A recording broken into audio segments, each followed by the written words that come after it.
حور اللہ عطا فرمائے، حور نہیں حوریں عطا فرمائے گا۔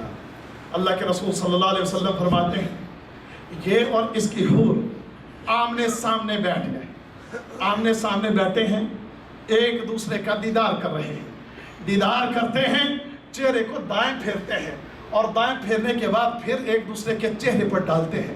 نظریں پھیرنے کے بعد جب دونوں کی نظریں دوبارہ ملتی ہیں تو دونوں کے حسن کو اللہ پہلے سے 70 گنا زیادہ کر دیتا ہے۔ نظر پھری، سامنے پڑی تو جو حسن پہلے تھا اس سے 70 گنا زیادہ بڑھ چکا ہے۔ وہاں پر حسن بڑھتا ہی رہے گا، کم کبھی نہیں ہوگا۔ وہاں پر حسن جو ہے وہ بڑھتا ہی رہے گا، کبھی کم۔ دیکھیں نا دنیا ہے نا، یہاں حسن کم ہو جاتا ہے، کم ہوتا کہ نہیں ہوتا؟